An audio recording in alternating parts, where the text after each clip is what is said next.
Hey, what's going on? This is the Saturday Down South podcast presented to you by Texas Pete. I am Conner O'Gara. Will, I'm just going to say this. I think it's time that the SEC should start claiming Texas. What do we think? We on board We're with day that? one Texas fans, me and you. We've always been very bullish on where they could go. We've often said they're back, so I think this is great for us. Totally. I mean, the SEC is in such a position right now where if it just quietly claimed this as a non-conference win, well, I guess you would have to claim it as a conference As win. a conference win. Right. I don't think anybody would necessarily push back. Obviously, we have a ton to get to today. We're going to recap just a really, really bad week 2 response for the SEC in a variety of ways. And we'll ask some questions with yeah or nah at the end. We're going to go through all the Power 5 games as well as Ole Miss being able to win on the road against a Michael Prattless Tulane. But we got to start with, obviously, Texas stunning Alabama. And I say stunning not because, nobody thought that Texas could win. Obviously, there were plenty of people that had Texas as Texas beating Alabama was a very, very popular preseason upset pick. I definitely did not have that. Texas is not back, but holy crap. What a statement that was. It wasn't just, if they had won the way that they did last year, I think we would be having a different conversation, but the manner in which they went into Tuscaloosa and won that football game, wow. I could not have been more wrong about Texas. I doubted their toughness. I prematurely crowned the toughness of Alabama. I mean, it is wild to think the history when you think about this game and what Texas just did is probably even more impressive than what we realize in the moment. And we've talked about some of this, but that's Bama's first loss in non-conference play since Louisiana Monroe, 2007. Yep. The George Bush administration. The W administration, who could forget? That is, I do a really good George Bush, and in honor of Texas, I'm actually going to give the audience a little bit of a favor by not doing it. Okay. I'm not going to do the W imitation. I'll save that one for offline. 21 consecutive home wins. That streak is gone. Longest home winning streak in the nation is no longer. That is Bama's first home loss of the 2020s. It is Saban's first loss by double digits at home since he lost to Florida. That's right. So back when Saban was at LSU, since he lost to Florida in 2003. The head coach of that Florida team, of course, who was Florida's head coach? Zook. Very good. Of course. Who could forget? Ron Zook, famous for going into hostile atmospheres and beating the greatest coach in the history of college football, obviously. Saban's first ever loss to a former assistant in Tuscaloosa. That's the part that I don't know that we're fully grasping, because once upon a time it was, if you're a former Saban assistant, you're going to find a way to overthink this.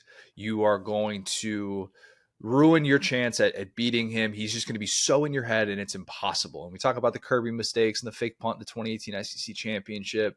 We talk about all these little things that you can do, a cover 2 bust in the national championship with Kirby, or, even Jimbo, like last year with maybe overthinking it on the goal line with that play call that he had. And obviously Jimbo had already taken Saban down the year before, but once upon a time, that former assistant on the opposing sideline was almost like the guys who golfed with Tiger on Sunday of a major.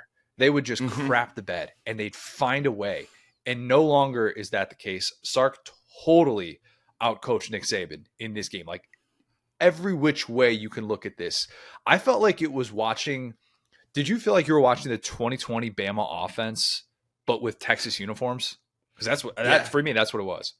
Yeah, no, I mean, I think that you're right on the money there. I think that the thing that was surprising about this game is the way that Texas out-physicaled Alabama. I think that the offensive line for Alabama is still a question mark. It was all the things that we thought and were kind of sold over the offseason that Alabama had, specifically wrapped up, talking about making offensive linemen captains, talking about now we're going to play joyless murder ball. Nick Saban smiling at the press conference. Oh, we've found Jalen Milroe. Jalen Milroe has arrived.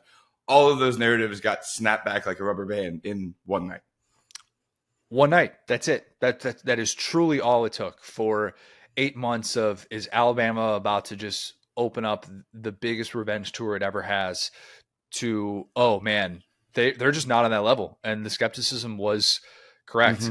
I don't know how Bama possibly lets AD Mitchell get open like he does, but still that's happening. So I guess maybe it's a good thing that Bama's doing things that it was doing in 2021.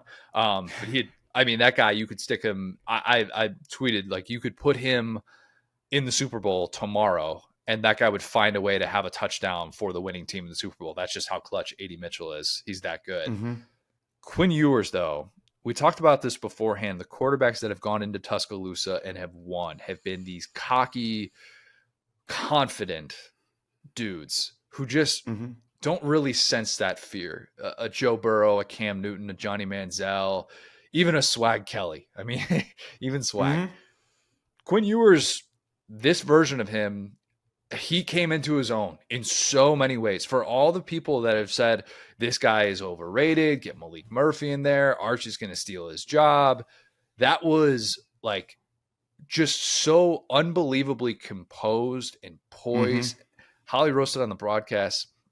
He really didn't let himself experience this emotional wave like until I think that last touchdown past AD Mitchell. That was when he really kind of got fired up, and it was holy crap, they're going to do this. They're absolutely going to do this. I just thought that he played a whale of a game, and I don't know that we can go so far to say that he would have done this if he would have stayed in the game last year and not gotten hurt on the Dallas Turner play. But did it make you wonder a little bit? Because it definitely did for me. Yeah, I mean, and we talked about it in the lead up of this about how we need to just cut it loose. And we got like LinkedIn Quinn today. I mean, there was no wild to this guy's game. He came in, started with a firm handshake. He was like, hello, nice to meet you. And just started like operating. It was not some like out of body experience for Quinn Ewers. And they said in the broadcast, they had him as the number 6 quarterback in this upcoming draft class. That which feels kind of low for what that guy has showed us in these big games. And I think we saw exactly what type of quarterback this guy was hyped to be as a recruit, what he could be at the next level. I mean, yeah, it didn't feel like some like Swag Kelly fluke. It was like his risks were calculated risk. He was hitting guys downfield in stride. It wasn't like, oh, let me just like throw the ball up and hope, Mike Evans down there somewhere like Johnny Manziel did. It was like every time he would set his feet and rip the ball down the field, it was like, oh, there's going to be a guy standing wide open right there. Like it was such a confident showing. That moon ball to Xavier Worthy that he just dropped from the heavens into the end zone. That was the throw that made me go, oh yeah, there's a reason why I love this kid. And I probably shouldn't have doubted him as much as I did because he was phenomenal. There was no denying who the better quarterback was on the field. And unlike Jalen Milroe, he did not make that costly mistake. Part of it, and we'll get to the Milroe part of this in a second. The offensive line was, as you mentioned, the trenches play. Texas dominated that. And they did such a better job of protecting Quinn Ewers than Alabama did Jalen Milroe. They had this on, I was watching SEC final, and they had this number. Ewers was pressured on just 8 dropbacks. 40 times he dropped back and only pressured 8 times. He took 0 sacks, not 1. And Milroe pressured on, I think it was 19 of 39 dropbacks, and he took 5 sacks, which some of that's on Milroe. Some of it's on the offensive line. The offensive line didn't do him any favors. It wasn't like he had all day to be able to work through his progressions. Not that he was really working through his progressions to begin with, but Ewers was protected. Milroe was not. Man, the Milroe thing was tough. It was tough. This was I don't want to make a comp because a comp feels really lazy here. And I just want to kind of keep it within the context of who he was last night. But this was the skepticism that you feared with Jalen Milroe coming into this season. And even the best version of him, which I thought we saw the best version of Jalen Milroe in the opener against Middle Tennessee. Probably an overreaction to say that, oh, Bama against Middle Tennessee is the key factor there. Yeah. Yes. I am admittedly guilty of overreacting to what we saw against Middle Tennessee, and I know I'm not alone. The 2 picks, though, were just so bad. Like, some people are going to look at a box score. We're going to get to Conner Weigman a little bit later on, and I thought he was really good. And you could look at the box score, see the 2 picks, and you could look at it and be like, oh, see, like he did the same thing as Jalen Milroe. No. Watch the interceptions and tell me that was the same sort of play. Because the Milroe thing, locking in on a receiver, being so locked in with tunnel vision that you can't see a defender drifting into space who's just waiting on you to make that throw. the mental clock is just not there with him yet. In the pocket presence, it is still lacking. And despite the fact that sometimes he can get out of those spots, and there is maybe no better quarterback in the country of getting out of a play with a ground ball snap, but it's crazy because he's so mobile, but he's not the guy you want with a porous offensive line. He's just not. He's just hanging out back there. Like, that was my takeaway in watching him, is like, he doesn't feel like a dynamic enough athlete to offset all these mistakes. And it's like, he will feel pressure. He'll kind of move the pocket, but you don't feel like, oh, this is Lamar Jackson, this is Jalen Hurts, this is Jaden Daniels, who can just make a play and like run for 50 yards and make you pay. It's like he's sitting there just hanging out with the ball, and you're like, what are you gonna do, buddy? Are you gonna make this other guy miss? Are you gonna hit a guy downfield? What's your move here? And it turns out to like hit a guy in the ankles, or he gets a 5-yard scramble on a play that one of those guys would have made 30. And you're just kind of watching him like, like, let's see it. Let's see this athleticism or something. And we're just waiting all night. I don't really think he makes many off-platform throws. Like, it feels like when you watch him, he's either in the pocket and he's got time, he's got pressure, and it's like his first read, or maybe he looks off a safety and it's really his first read, but it looks like his second read, or he's got to scramble all the way outside and then set his feet. And then, yep. Whereas like Ewers makes so many more of those throws. And you're just looking at this guy going like, man, like that's somebody who is polished and is coming into his own.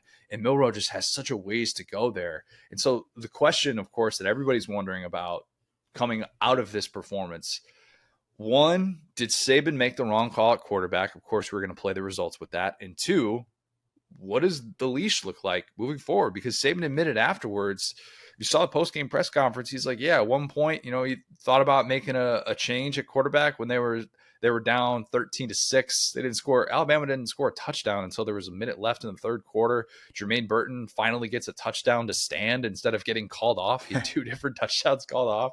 And man, it was like that. But then that drive kept him in the game. And who knows, maybe if they don't have that drive, we see a Tyler Buchner come into the game, because it looks like Tyler Buchner was QB2 last week. We don't know definitively that Saban made the wrong call at quarterback, because I can't sit here and tell you that Tyler Buchner would have been better, given how much we've documented his ability to make those mistakes in key moments. And again, the guy's a no threat quarterback. At least Milroe is like, can be a rushing quarterback. No, Buchner's mobile. Buchner is mobile, and he's definitely capable of being that guy with his legs. But it's like, you have that with Milroe. You have his ability to make those plays, but it's just not good enough. It's not good enough for the standard that Alabama quarterbacks are asked to live up to. It's like we just kept talking about all offseason. When Saban is saying you can't make the plays that beat us, he just wants a guy that's not going to throw the stupid picks, because that's not what Bama does. I went back and found this because I was like, it feels so rare that Bama has a game where a starting quarterback throws multiple interceptions, right? Since the start of 2017, Bama has 5 games against Power 5 competition that quarterback threw multiple interceptions, okay? Think about this. 2018 SEC championship with Jalen Hurts, the comeback in the fourth quarter, when Tua was really bad for 3 quarters of that game. 2018 national title game blowout loss to Clemson. And yes, it's 2018 because it's at the end of the 2018 season. 2019 Iron Bowl, 2021 national championship against Georgia, and 2023 Texas. Well, they went 1-4 in those games, and they probably should have been 0-5. Yeah. That's like, you're not going to win. Like, no matter how good you are, no matter what your talent advantage is, which against Texas, it's obviously not as good. It is a really difficult thing to overcome mistakes like that. And Milroe just could not get out of his own way. Yeah. And like, that was more of like the point of the joke I was making with Buchner, is that like, if you have a quarterback who creates turnovers in Milroe, Buchner is also shown to be that.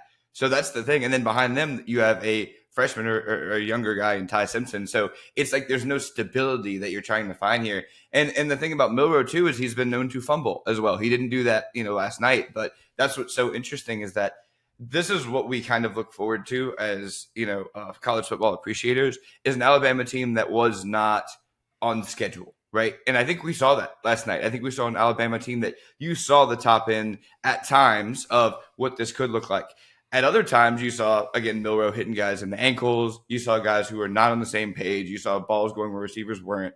And I think that as a college football viewing public, makes things more interesting, right? Because through 2 games, we are less sure than ever, I feel, about who the best team in the West is. Georgia obviously looked solid, not great through a quarter, at least today. So I feel like what we were hoping for in the season was an SEC season that came down to the wire. And I think this is the exciting part, is we get to see how Alabama is going to respond to a game like this. Yeah, I don't think they're going to go 2014 Ohio State. Like that team, for those forgetting, that team lost to Virginia Tech at home, and then obviously ran the table the rest of the way, went on just an absolute rampage down the stretch to be able to make the college football playoff, a spot that many people felt should have belonged to TCU.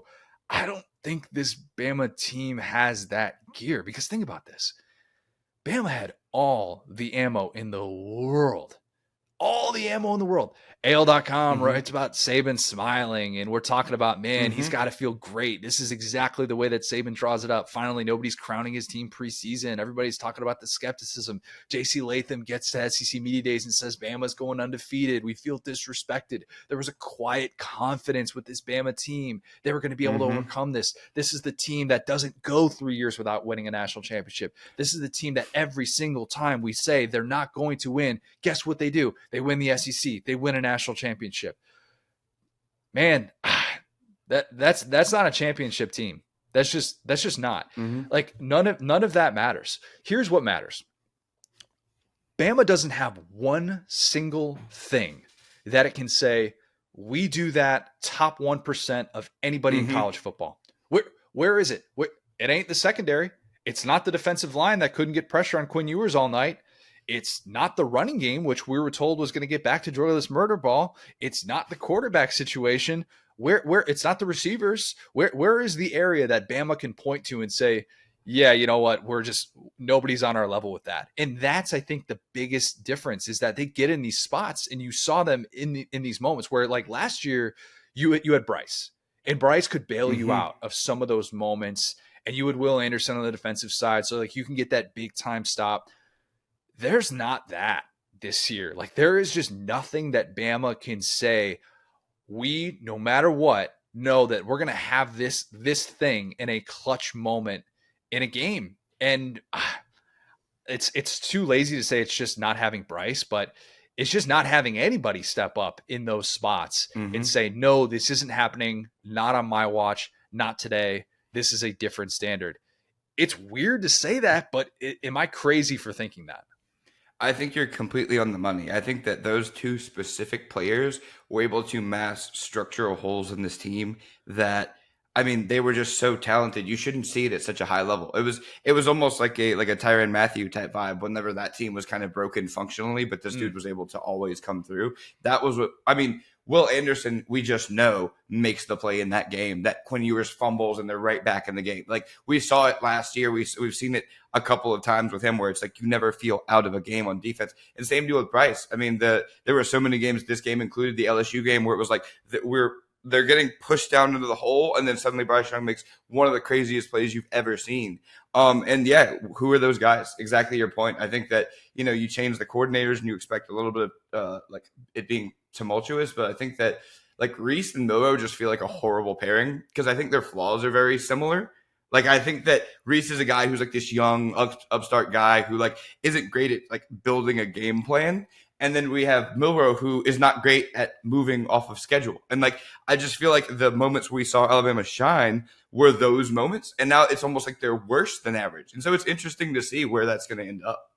Seeing the Tommy Reese on the phone with Jalen Milroe, him just holding his head like this and just looking exasperated.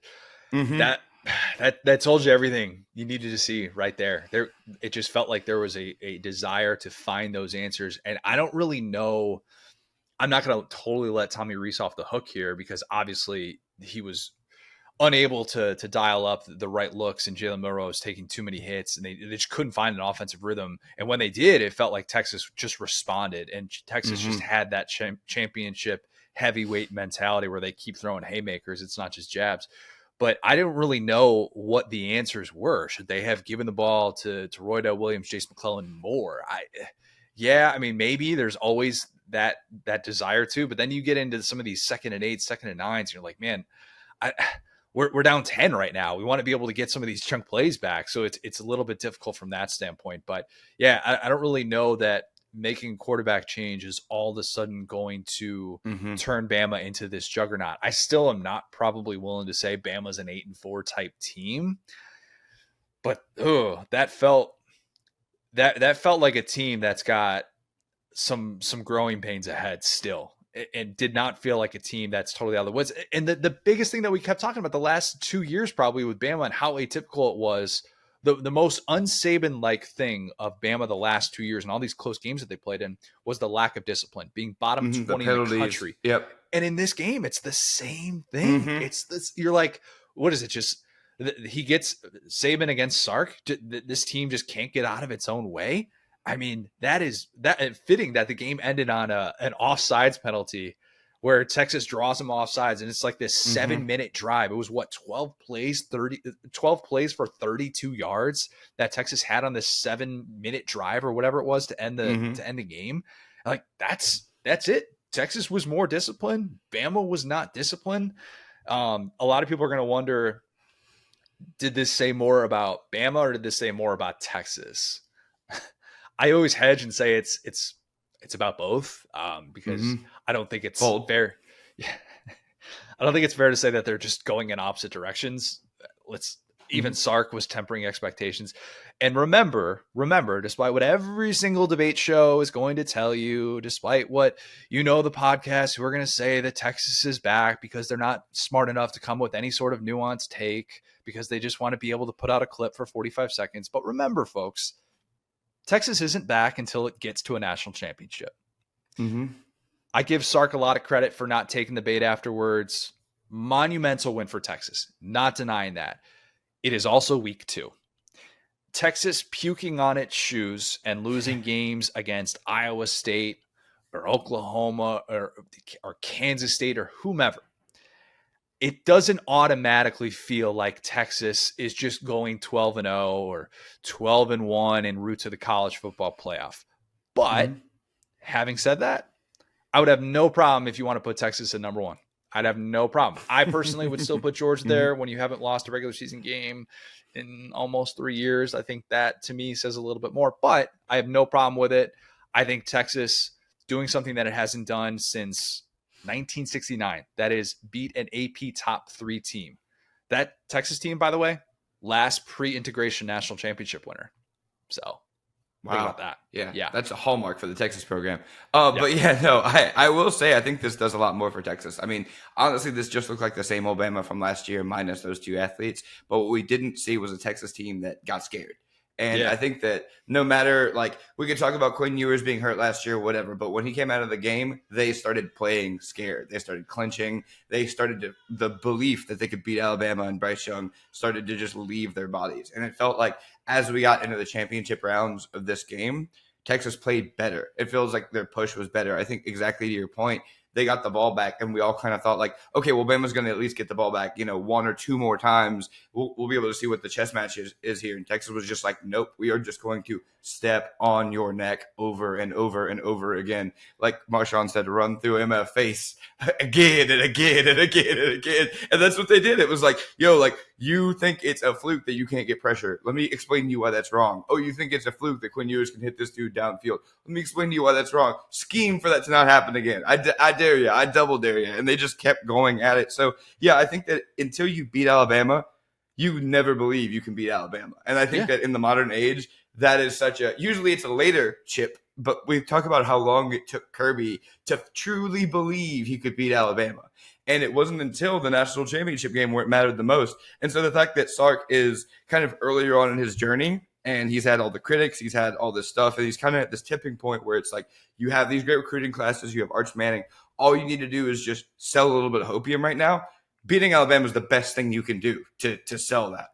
If Texas had come out and done what I had predicted, which was lose by 3 touchdowns, there's really not a whole lot that Texas could have done the rest of the regular season, maybe even into the postseason, because it would have maybe had some like Lincoln Riley, Oklahoma vibes, there really wouldn't have been a ton that you could have done to say, oh, Texas is ready for the SEC. Right. That conversation changed in one night. They're first place in the West now, brother. Easily. They'd be heads and shoulders above every team in the West right now. But I think the conversation around Texas as a whole is going to change, as it should, because those wins do not grow on trees. Texas has been so unbelievably bad in these big time spots, and with all eyes on them, man, did they step up. They delivered. Sark is in a different stratosphere than what he was at this time last week with Texas and his approval rating, and he's off every hot seat list. And this is now a chaos scenario. This is the chaos scenario that we floated out there. It is happening. Get ready for all the Texas takes this week. Get ready for them, because they're going to be coming out in full force. A team in Texas that wasn't as good, Will. Texas A&M. I got a lot of thoughts on this one.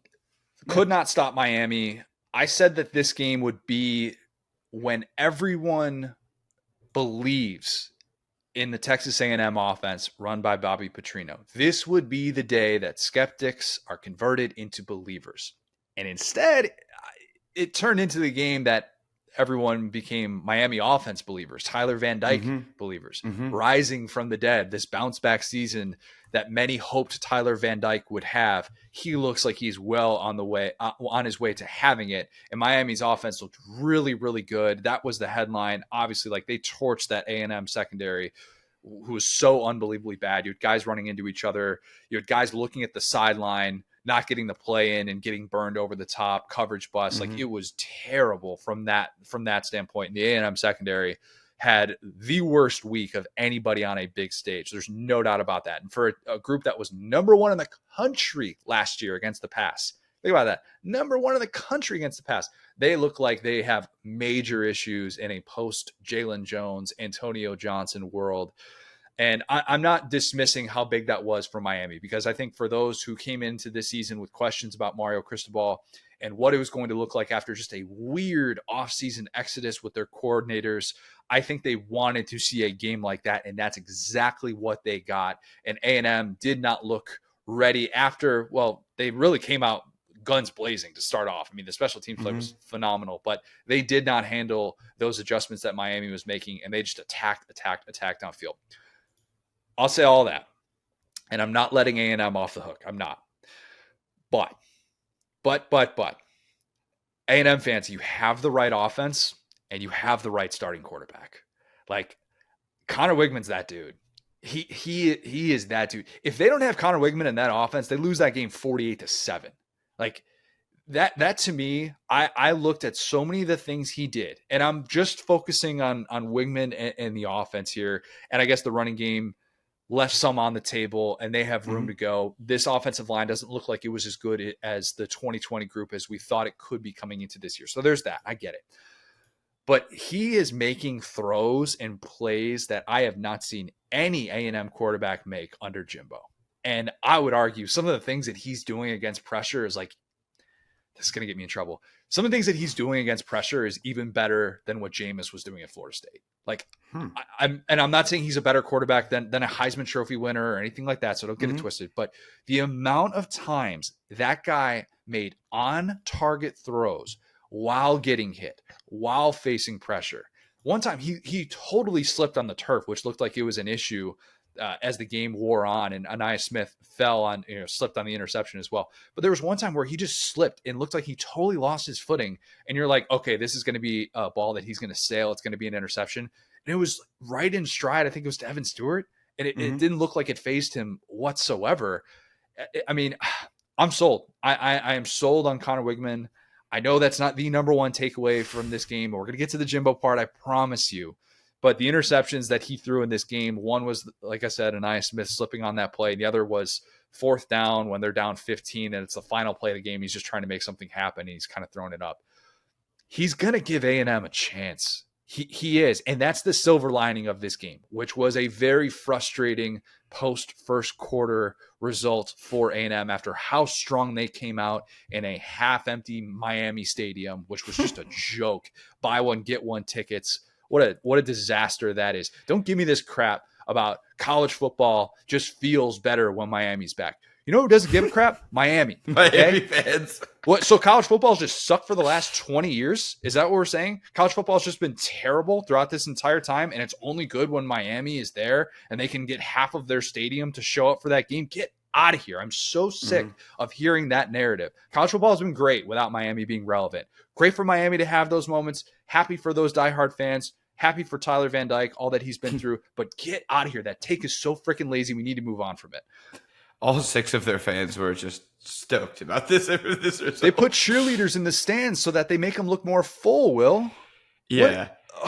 It just bothers me. I feel like I have a related point, and not to like jump on that, but I feel like Miami is not a Miami's not a game for like moral victories. Like I feel like they should have just punched this Miami team in the mouth. I think that if you look at how they scored their first 2 touchdowns, 3 plays, 15 yards off of like it was all special teams. Yeah. It was all special teams. It was like bad punt, and then their second touchdown, 2 plays, 9 yards. It was the same thing as special teams. So like it was like the one got blocked, and it was like both ends of special teams basically ended up with Texas A&M being able to just chip shot in touchdowns. So yeah, I would almost argue this should have been worse than it was because the lead that A&M had never really felt real. And this is a Miami team that they've been just the model of inconsistency and how do we lose this game. So I was shocked by this one. I'm going to be honest. Like I didn't really like have a big takeaway that like A&M did anything super well. I think that Miami, I don't even think it was some like arrival party. I've always loved TVD. You know, I had him like Heisman odds last year, but they just appeared to not get out of their way. And it's like on A&M's end, yeah, this defense is like a problem. Like this Miami team probably would finish in the middle of the West. I feel like I didn't see some coming out party from Miami. I was just like, oh, A&M, they got problems, dog. They got problems on the back end. When they can't get pressure with their defensive line, and their defensive line is good. I mean, Diggs and Jackson, like those guys make plays up front. But like when they don't get pressure, a veteran quarterback like that is going to pick them apart. They would attack a true freshman corner. DJ Durkin's job security. I don't know that he's running it back this year. But I found myself saying, man, I wish I could have seen the Conner Weigman, Bobby Petrino offense with the Mike Elko defense. Give me that pairing. That would have been fun to see, because instead, like A&M might not be them. Maybe they'll get back to 8-4. I don't really know. Maybe it's a little bit too early to make that decision, but it feels like they have a better ceiling, certainly offensively. And I was wondering about this as I watched this game. And I know I sound like I'm the most pro Weigman guy. I mean, if I'm the most pro Weigman guy, besides maybe Billy Lucci, I'll take it. That's fine. Whatever. How many quarterbacks in the SEC would I want over Conner Weigman right now? I think just KJ. Like, and I don't think that he has some of the bad habits that a Spencer Rattler has. I think you look at the starts that Devin Leary, Carson Beck, Joe Milton have gotten off to, and none of them have even met expectations in terms of getting into a rhythm and just picking apart defenses.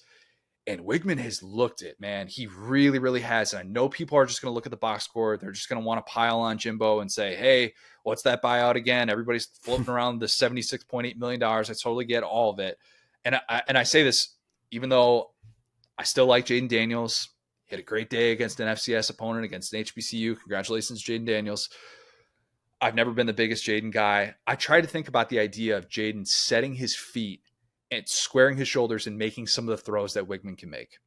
And he doesn't. Like, and Weigman can still, and I'm not saying he's on Jaden's level as a runner or anything like that, but he's got enough awareness where when you want him to run, he runs. And he makes people miss in the open field. And you don't really question that decision-making, that clock with him. I've just been so impressed with him so far. And I was ready. I said coming into this year, I think he's got all SEC type upside. But I've just really liked the spots that he has responded in. And even in a loss, I think that's the biggest silver lining. But obviously, anytime Jimbo Fisher loses a game, it's the buyout. It's how can this team with this much talent look that bad against a Miami team who went 5-7 last year? Last year, you beat Miami. You beat them 17-9. Wasn't a barometer for the rest of the year. It was,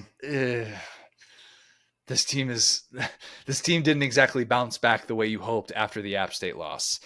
And this year, I'm not saying that it means they'll go on a different course for the rest of the way. But if you're saying it's 5-7 all over again, I would definitely push back on that. I think A&M is just going to play in a lot more of these shootouts. That was their best road performance offensively in 2 years since going to South Carolina 2021. But man, the defense, that back end is going to get torched by some of these SEC West quarterbacks.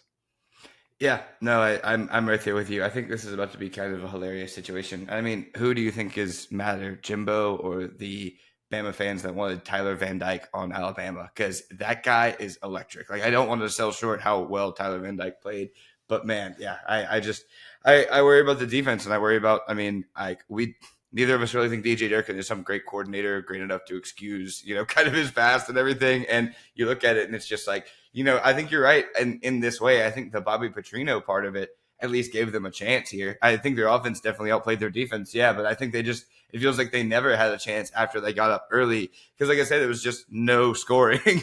They got those 2 quick touchdowns. They got another field goal. And then they just kind of were in a drought while Miami just teed off on them. And it's like, man, it's so weird to see the juxtaposition of these two teams. Like you said, last year, it was like this low scoring, and we weren't really sure. Like I said, it was kind of hard to predict both of those teams being 5-7 at the time, but it was still kind of, these teams aren't what we thought they were. Now it's like I said, it's like, do I really see enough out of this to crown Miami? And I feel like I don't. So I'm just kind of like, yeah, A&M's. It's going to be a fun A&M year for people like us. It will be a fun year for people like us. For A&M fans, you know what? Not so much. It's going to be a little bit rough. But at the same time, if you had told A&M fans coming into this year, your 5-star quarterback recruit is going to look the part through 2 weeks, you would have taken that all day, every day. But clearly a flawed team in a game that year 6, Jimbo Fisher losing by double digits on the road against a team that did make a bowl game last year, even one with a national pedigree like Miami, still just doesn't cut the Is mustard. that the disclaimer? That was like drug facts you just gave. I know. Sorry, it was.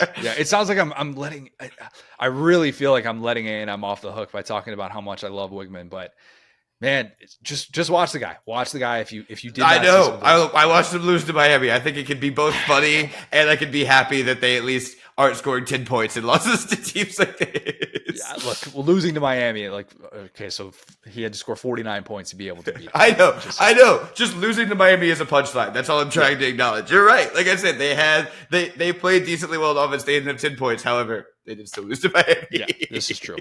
Team that avoided embarrassments. Ole Miss survived that game against Tulane. I'm still pronouncing Tulane like a Yankee. I realized that. I had a long back and forth with Hester about this, about the pronunciation of it. Tulane. I just don't sound natural saying it, so I apologize for that. Do you want me? Let's play a little game, Will. Okay. Do you want me to offer up the inspiring spin for Ole Miss or the depressing spin for Ole Miss? Let's start off inspirational on this fine morning, Okay. Ole Miss was totally bottled up in the ground game, I thought. Quinshon Judkins had a really, really tough go. It was tough sledding against that Tulane front. They were doing a lot of things to make sure that he wasn't going to be the guy to beat them, and they really turned it over to Jaxson Dart. And what did Jaxson Dart do? He beat them. He balled. Yeah. Jaxson Dart played well. I thought he had the best play of his career.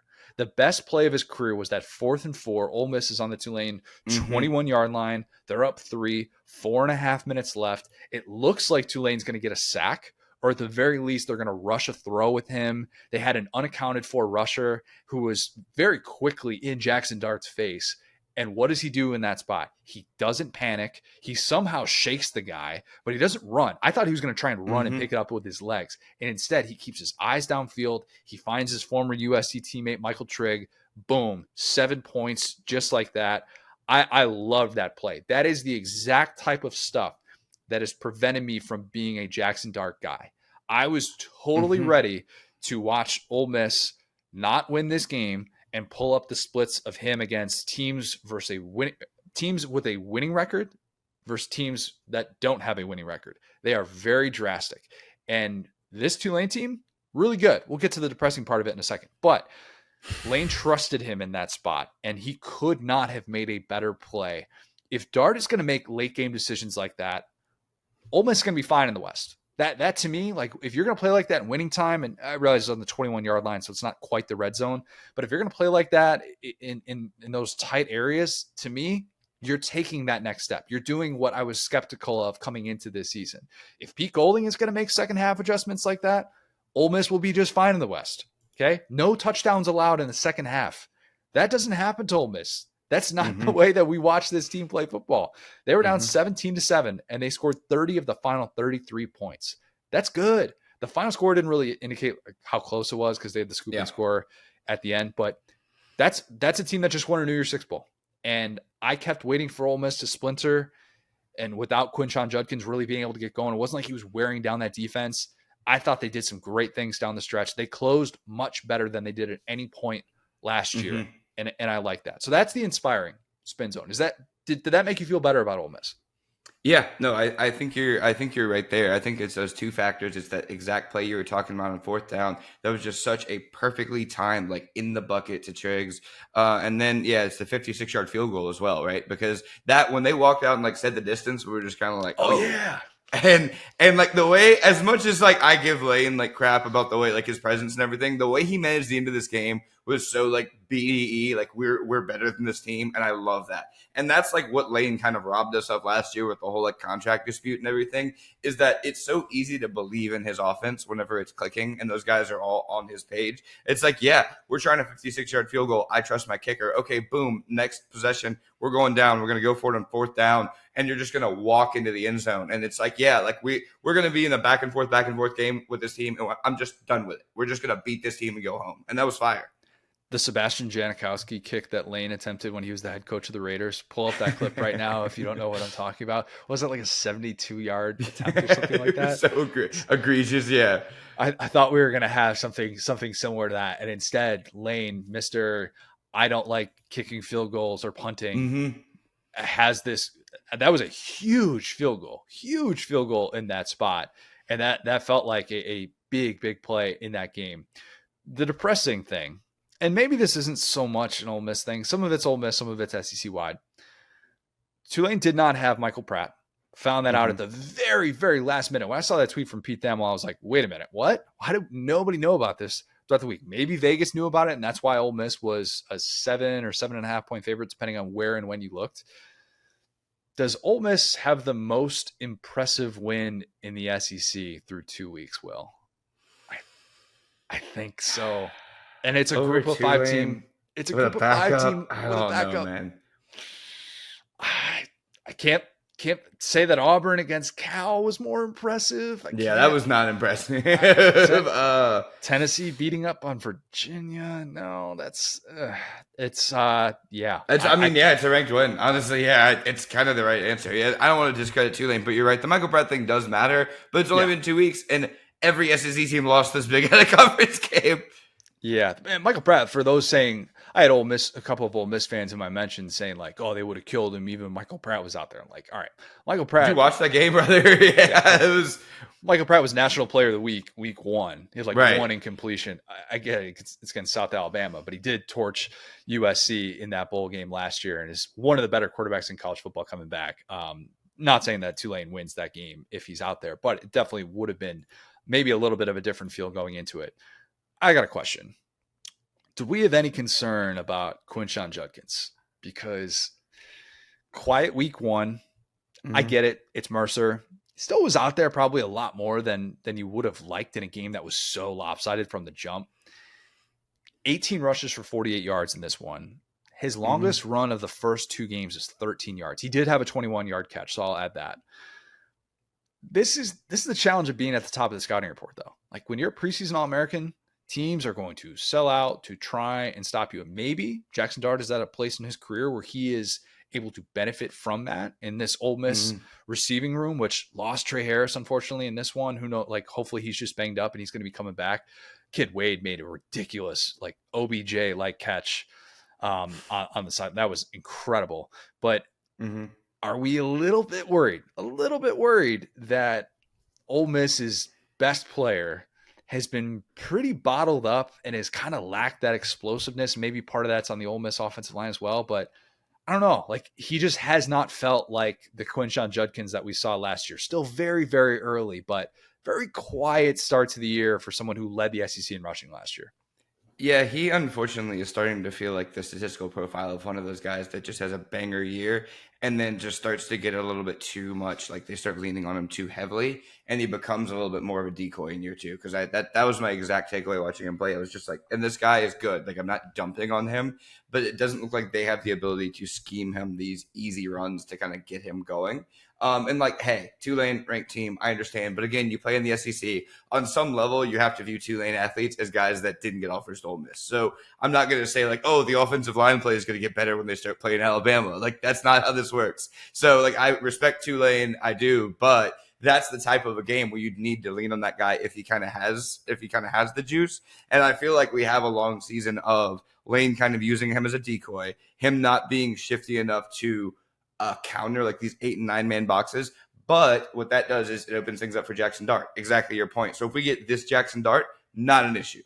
Agreed. If we get the guy who starts making mistakes in the red zone and is not able to take advantage of defensive mistakes, then yes, obviously that is a problem. But so far, so good for Ole Miss. Let's stay in the Magnolia State here. Mississippi State. What a weird win this was against Arizona. Weird win. If you were maybe flipping back and forth between this and the Texas-Bama game, just bizarre on a variety of levels. Will Rogers completed 13 passes in a game that needed overtime, Will. Yep. In all 32 of his starts under Mike Leach, he had at least 30 pass attempts. Yep. In his first two with your boy, Kevin Barbay, in this offense, 29 pass attempts, then 17 in this game. He said on the broadcast afterwards that he politely told Kevin Barbay to put the ball in his hands in overtime, and they dialed up a screen to Jeffrey Pittman, which he made a really nice play. And it was a nice play design there in that spot. Nice little wrinkle that you can't really do with the air raid in the same sort of way if you're going to have all this drop 8 coverage. But Mississippi State's still searching for that offensive identity. Despite the fact that I love Woody Marks, people need to be talking about him more. I was about to say, you nailed that one. He was the hero of the game, man. Like, it was like we were talking about on the swing routes and like how frustrating it must be as a running back to play in the air raid. This dude had 123 yards on 24 carries. So this was his exact coming out party that you hoped for, just not exactly the way you hoped it would happen. The offensive droughts, though, in this game, they were significant because they came out and they did what I expected. Much better start, much more urgency early on. Arizona is turning the ball over left and right. I mean, it felt like they forced like 7 turnovers. You look up and you're wondering, how in the world is this still a 1-score game? That was the problem. Jet Johnson, 2 interceptions in this game. The best SEC linebacker that nobody really talks about, but just weird vibes all around. It felt like they should have put that game away so much earlier. Like, Mississippi State felt exasperated by night's end. Just relieved to escape with a victory instead of having an epic collapse. Rogers, if you looked at him after the OT touchdown, he barely celebrated that. He was raised one fist like, oh, great. And he's a quiet kid to begin with, so I don't want to look too much into that. But if you watch the end of this game, there was a review to see whether Arizona picked up a first down to keep the game alive. It was the scramble by Jaden DeLora, the Arizona quarterback. And it looks like he was right on that line again at the yellow line, which we know is not definitive. But they had this long review, as they should. It's the game. If he's not to the line again, the game is over. And obviously, they could have tied the game or perhaps even gone for 2 and won it if he had been able to convert on that. And the entire time during that review, Arnett is just repeatedly saying to Cole on the sideline, game over. And you got the feeling Zach Arnett is just, get me out of here. Get me out of here with a win. Let me go home. Yeah. Let me get this ugly dub. And then Arnett comes over to Cole in the post game and he drops an F-bomb right away on SEC Network. It was great. And he quickly realized he's still getting used to some things. Okay. Still getting used to duties as a head coach, the post game We interview. talked about that too, how we just never heard from this guy because like there was just not a lot of communication with Leach's assistants. And like the first couple of times we heard him was like answering for like not answering for but interim head coach after like the tragic passing of Leach in the bowl game. And then it's like offense just sputtering. It's like, man, we should have gotten like get this guy into more talk shows in the offseason just to see his happy side because he has just been exasperated every single time we've seen him talk. Yeah, I don't know if he knows what his team is at this point. There are a lot of moving pieces. A lot of teams in the SEC right now who through 2 weeks are probably just scratching their heads going, I have no idea what to expect from my team quarter to quarter, drive to drive. They host LSU next week, though. And that's a game that you love every single year because you feel like Mississippi State is an automatic win if you are an LSU fan. No, when Dan Mullen was there, I did. I want to be clear. Dan Mullen is no longer there. True. Very true. But I don't really know what to expect from either one of these teams. I'd be stunned if Harold Perkins is dropping into coverage against a team that's only going to throw 17 times. That seems like a losing battle. Might want to force Will Rogers into some tough decisions. I don't know what the game plan is going to be with him, but yeah, just a strange game that Mississippi State is fortunate to win. It felt like after really not being able to cash in on so many of those turnovers when it felt like they should have been up a lot more than they were. Yeah, no, it's funny because like you're going from this wide open style to this more kind of measured style, and everything just feels tight so far. Like, yeah, you could argue that Rodgers was efficient, but he didn't get enough chances, and so that's kind of like what you're trying to balance with like finding a middle ground between two very different, very kind of strange offensive philosophies. So yeah, I think LSU Mississippi State is going to be chaos as always because neither of these teams knows what they're good at right now. Yeah, what are your strengths? What are you going to fall back on? If we see a little bit more Mike Wright, Mississippi State backup, former Vandy quarterback, would not surprise me given what the direction of this offense feels like it is going in. Speaking of Mike Wright. That's a great note. Sorry, they only used him once. I'm really glad you brought him up because that was another thought I had in the back of my head. Like, if we're going to do this, where's Mike Wright? Yeah, and I think there are some Mississippi State fans who are kind of wondering, is he the better fit in this scheme for what they want to do than Will Rogers? Maybe. Time will tell. You're not exactly going to put somebody with Will Rogers' numbers on the bench and decide, oh, the guy who wasn't going to start at Vandy, he needs to be our starter now. You're not going to do that unless things really go sideways. But just something to keep in mind that I think if we see these offensive droughts and Will Rogers not being used in the way that, anywhere close to the way that he was used under Mike Leach, I think that'll be a question that's asked. Vandy and Wake Forest. All you need to know about this game, because nobody watched this game. And it was delayed. I said that Vandy was going to be the first FBS team to go 3-0. That did not happen. It wouldn't have happened anyways because I think the delay prevented that. But all you need to know about this game, besides the fact that AJ Swan is very much living up to my promise that he would break the Vandy TD pass record and also lead the SEC in interceptions. He's well on his way. Vandy had all this momentum down 17-14 after a touchdown. They forced a 3-and-out, and they're getting ready to receive a punt. And what happened? What's the worst thing that can happen when you field a punt? Maybe Florida. You're talking to an LSU fan, brother. You shouldn't ask me that question. Some really bad things happened last year. Well, you know what? That's actually just 1/3 of what happened in this scenario. Thankfully for Vandy, it didn't, I guess, have multiple guys wearing the same number on a punt return and extended to drive. But here's what Vandy did on this play, this very pivotal play in this game. Vandy roughed the punter, and then instead of fielding the punt, muffed it, and Wake Forest took it back the other way for a touchdown. I'm going to say there's no way, and maybe somebody has this number. There's no way that play has happened in college football more than 20 times ever, with all three of those things happening, where you rough the punter, you muff the punt, and the other team takes it back for a touchdown. That's the trifecta right there. And if you're going to do that, I would love to see the win percentage of the teams that have done that in a football game.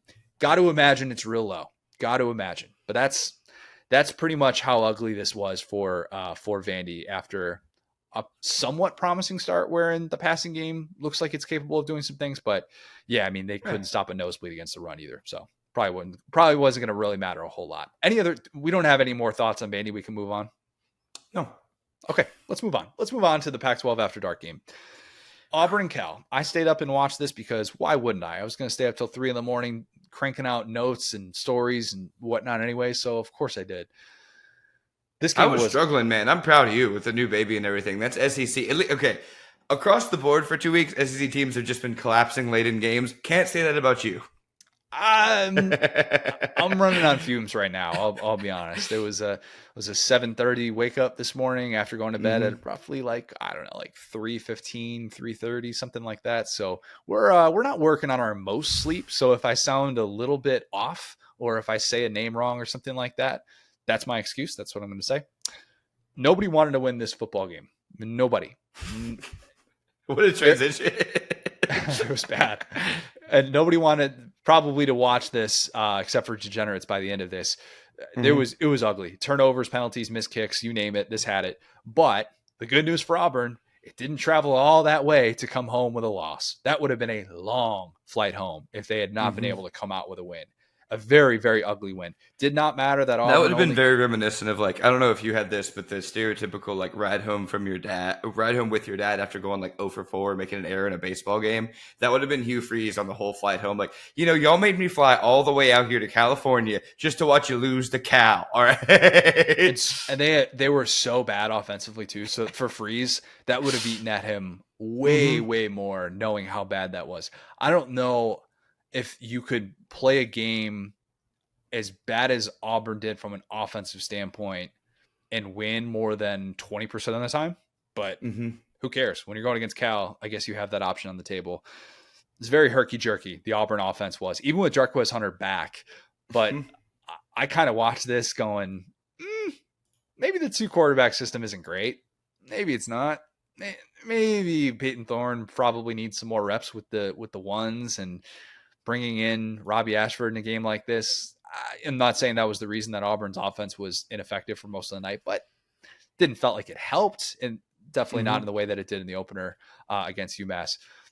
Eugene Asante, that guy had, by my count, 35 tackles. He was everywhere. Everywhere. No, how that guy in the fourth quarter is still going unblocked was beyond me. Cal's going to look at that film and be like, oh, we should have blocked the guy that was making every single tackle. Bad on us for not doing that. But big day overall for the Auburn defense, Ron Roberts. Is this potentially a different ending to this game if Jaden Ott, the Cal running back, if he stays healthy? Maybe. Jaden Ott was not exactly winning over the Auburn faithful after his pregame comments. I missed this. I didn't realize he said this until the game started and they were talking about it. But he said that what they saw on film of Auburn in comparison to what their name is, like basically like didn't line up, and that it would be really encouraging when we get this win. I'm pro player confidence. I'm not going to totally crap on someone for saying something in a press conference that moves the needle, because we often search for that and we often rip the coach speak and stuff like that. But Cal, I don't know, trying to make your first bowl game in 4 years. I don't know if you're the person that should be coming out and saying that. Maybe they just feel a little bit scorned. Cal does. Us against the world. Their own conference didn't even want them. Nobody, no other conference. I mean, it's the ACC, but still, you get what I'm saying. It's an odd move in that situation, I thought, and probably something that he wanted to have back after his offense was even less effective. Listen, if you are going to have the nerve to say, oh, Auburn is what we thought they were, and then you watch them come to your house, make you inexplicitly, with their Auburn magic, miss 3 bunny field goals, and then after not moving the ball whatsoever, find a way to score 14 points, which is just enough to beat you and get a W, that's the most Auburn win of all time. Honestly, saying this team doesn't look like Auburn, Hugh Freeze recaptured Auburn magic in one night, because that is the least sensible win I've seen Auburn have since prime Gus years. All right. Yeah, this was Kevin Steele defensive fueled type Auburn defenses. I mean, exactly. Rock fight, just absolute rock fight. I still don't get why the over under was 54.5 for this game. It's like, what have we seen from these offenses that inspires that much confidence? They didn't even get halfway there in this game. But given You get what like a declining multiplier or divider. It's like past bedtime Hugh Freeze, where it's like, hey, noon, he's ready, he's got his coffee, he's Ted Lasso. Past that like 11 p.m. window, doesn't have the and juice. especially that far away from home. Yeah, Yep. very very much out of his element. I don't think Hugh Freeze is going to be booking a return trip to Berkeley anytime soon. Can't say that's going to make his vacation agenda. But the good news for Auburn, win ugly. Mm-hmm. Just win ugly Yeah. by any means. You Auburn fans know all too well after experiencing the last 2 years, do not take wins against Power 5 Mm-hmm. competition for granted, especially on the road. That is not an easy thing to do. And despite the fact that your team has some significant offensive issues that it's going to have to work through, you're able to win ugly in a game that made no sense whatsoever in any way, both with the scheduling and with the way that it played out. It was just an absolute slap fest. But hey, better to win ugly than to lose ugly. That's what I always say.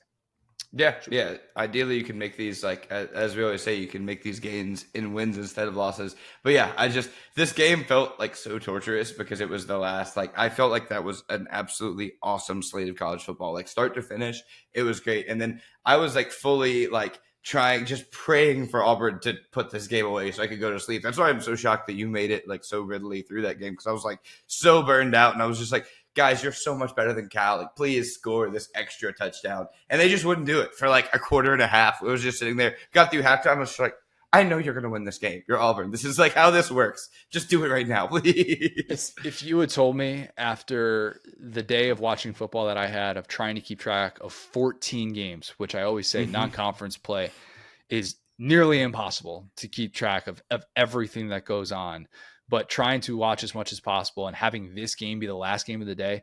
If you had told me this morning, Connor, you actually dreamt that entire second half and none of that actually happened, you just fell asleep on the couch and saw all those missed field goals like between like through your eyelids, I would not be surprised. It was that type of day. It was a long, long day of football and not the best day for the SEC, which is what we're going to talk about with Ya or Nah.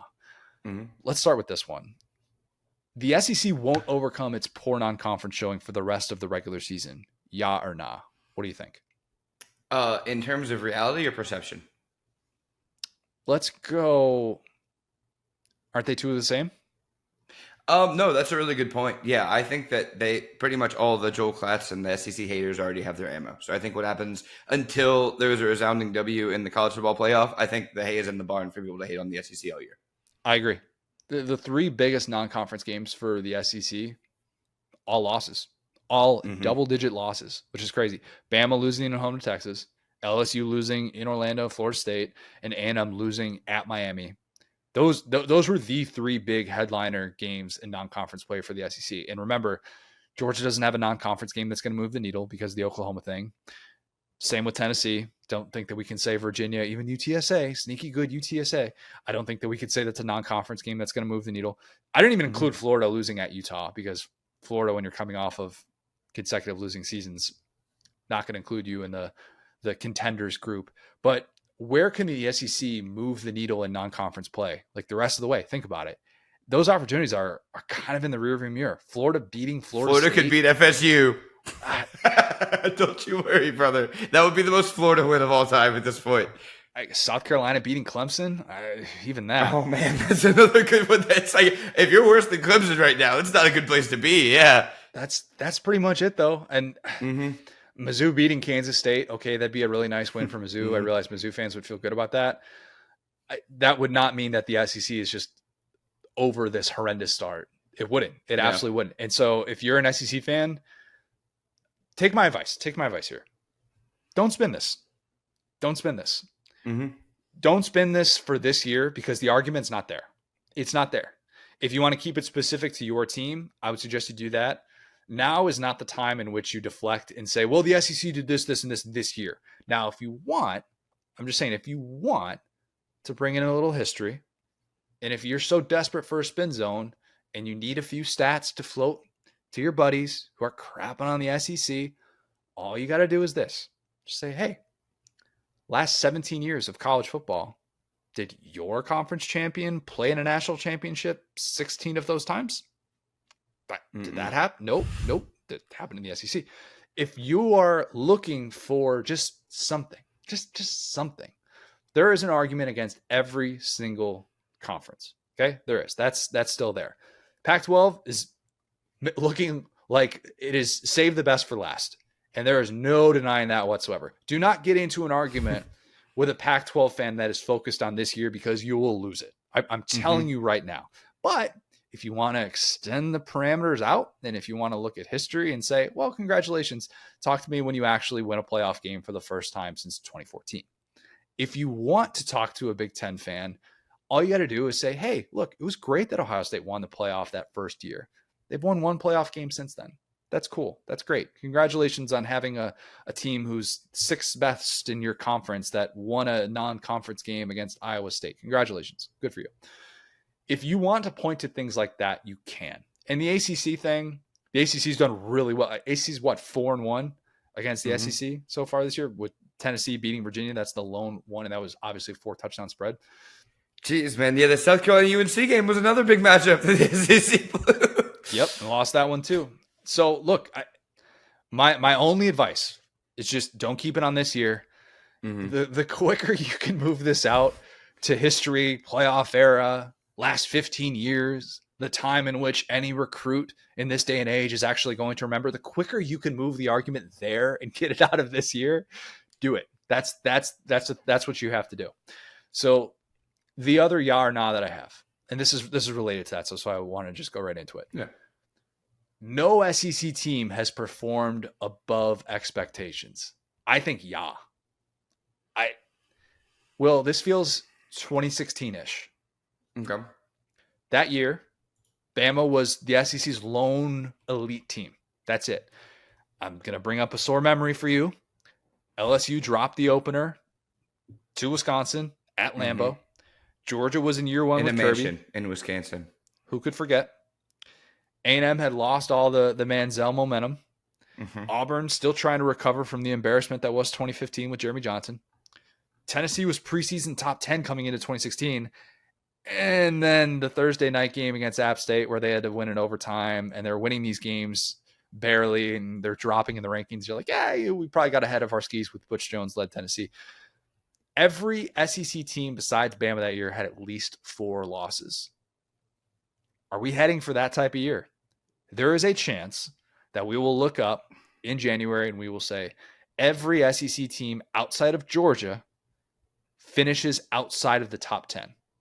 That is on the table. And if you're putting another team in the top 10 right now, like even Tennessee, after the very, very slow start that they got off to in a favorable matchup against Austin Peay, wherein people are finally coming back to earth with some of their Joe Milton expectations. I think even Tennessee fans are like, this doesn't really feel like we hoped. Now, if you go and win in Gainesville for the first time in 20 years, and if you blow them out, I think Tennessee fans will feel a different kind of bravado. But I think it's fair to wonder if this is very 2016-ish, and if it's Georgia or bust for the SEC. I think that the odds of getting 2 SEC teams in the college football playoff is slim to none at this point. Yeah, I think that's a fascinating point for a couple of reasons. Number one, when we give Georgia crap for having an easy schedule, it's because it's like, help me. It's your moment right now. We need you to go play Michigan or someone at a kickoff classic, skunk them into the ground the way that Bama used to do with USC, and then we all pretend like that's us. That's how this whole thing is supposed to work. I know you guys are kind of new to this whole thing. What you're supposed to do is skunk a really good team. We all lose and ride your coattails. So let's just run that up the chain. We'll get there. Second, I think that Ole Miss, has played a little bit better than we thought. Jaxson Dart, for sure, has played a little bit better than we thought. Judkins is worse, but Dart being better makes that overall better. And I just want to give a third little piece of copium here. If you're an A&M fan, you're thinking, hey, my guy's not better than Tyler Van Dyke. If you're an LSU fan, you're thinking, hey, my guy's not better than Jordan Travis. You can go South Carolina, hey, not better than Drake May. All your guys can be better than Jalen Milroe for a day. Just remember that. It wasn't all bad with Jalen Milroe. Like it was. I said for a day. For a day. For a day. Yes. The mistakes were just so unbelievably bad. That's the stuff that you just cannot do on that stage, obviously.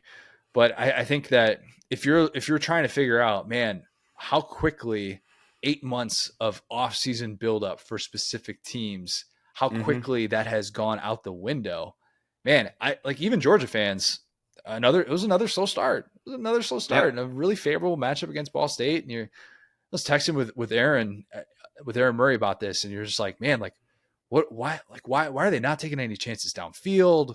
Why they got to throw Dylan Bell in there? I realized he was a high school running back. He looks pretty good playing running back, but like, is Georgia, maybe a little bit in a little bit of a transition offensively? I think it's fair to say that. And you're just kind of wondering, all right, like we set expectations so high for them, so it's obviously really difficult to live up to that. But still, you're getting so many of these teams in the SEC, man.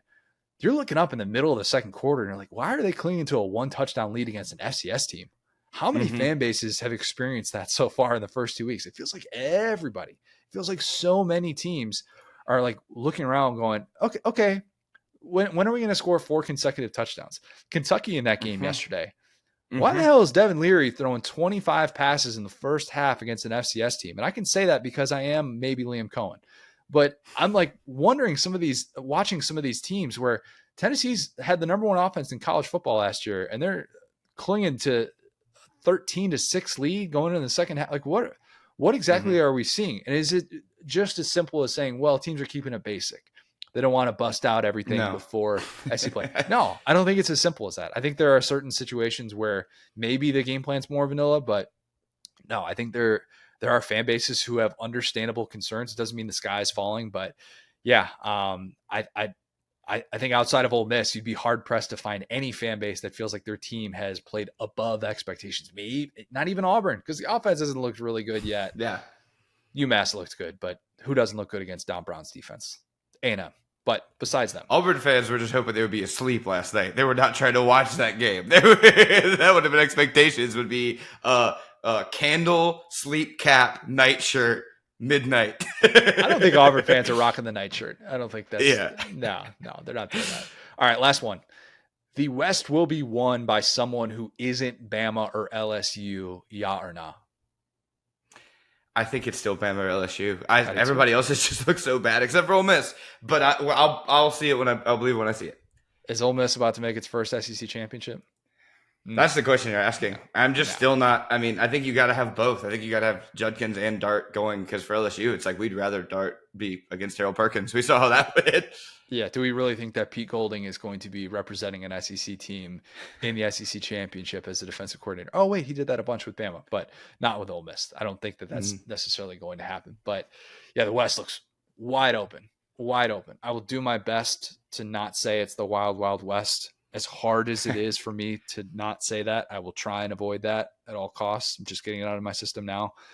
But the West should be fun. The West should be really, really fun. I am looking forward to getting into conference play, but I think the hay is kind of in the barn. I think if there's an argument with the SEC to be considered the premier conference in college football, it's going to have to wait until the college football playoff and winning like 3 New Year's Six bowls or something like that and having the national champ. That's the only way that this narrative is probably going to change, at least for this specific year.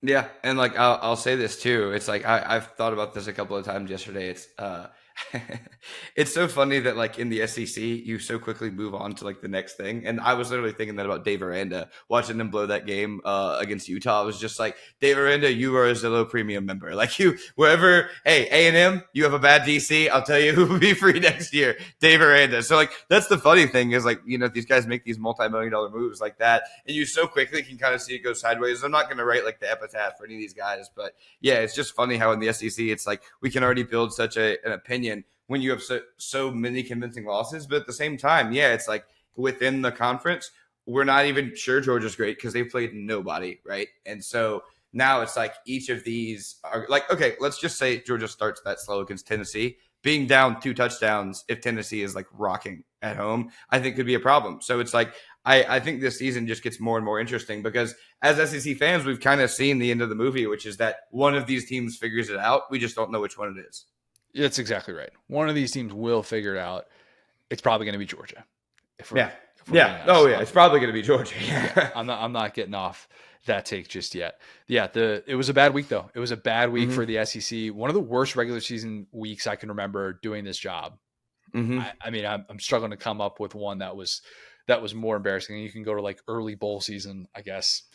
Yeah. and probably find some of those. But in terms of the regular haters season, love early bowl season, whether it's like a 6-7 SEC team versus like the best team out of the Pac-12. love it. Yeah. The most positive development for the SEC was probably that one of its premier programs didn't hire Mel Tucker. That's probably the best development. Yeah.